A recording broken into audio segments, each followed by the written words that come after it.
কুমিল্লার বুড়িচং উপজেলার রাজাপুর ইউনিয়নের পাছড়া এলাকা থেকে একটি দামি মাইক্রোবাস ১৪০ কেজি গাঁজা উদ্ধার করেছে বুড়িচং থানার পুলিশ।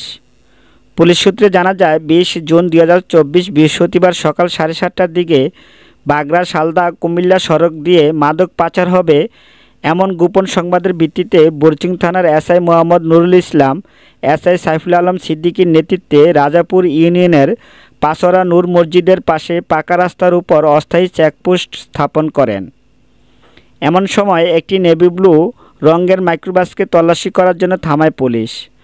এমন সময় পুলিশের উপস্থিতি টের পেয়ে গাড়ি রেখে চালক অজ্ঞাত দুইজন দৌড়ে পালিয়ে যায়।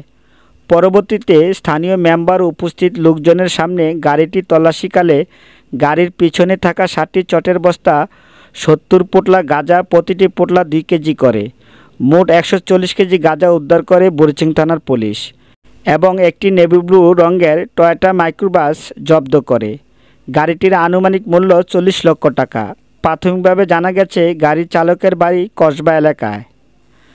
স্থানীয়দের কাছ থেকে জানা যায়, এই অঞ্চলের সঙ্গে ভারতীয় সীমান্ত এলাকা হওয়ায় অতি সহজে ভারত থেকে বিভিন্ন মাদকদ্রব্য, ফেনসিডিল, মদ, গাঁজা ও ভারতীয় শাড়ি সীমান্ত পার করে গাড়ি যুগে পাচারকারীদের মাধ্যমে দেশের বিভিন্ন প্রান্তে পাচার হচ্ছে।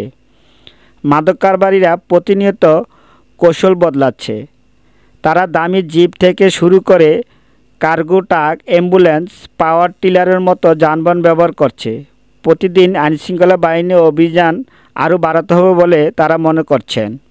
এই বিষয়ে বুড়িচং থানার ওসি আবুল হাসানাত খন্দকার জানায়, ১৪০ কেজি গাঁজাসহ একটি মাইক্রোবাস ফেলে চলে গেছে মাদক কারবারিরা। তাদের বিরুদ্ধে আইনগত ব্যবস্থা প্রক্রিয়াধীন রয়েছে।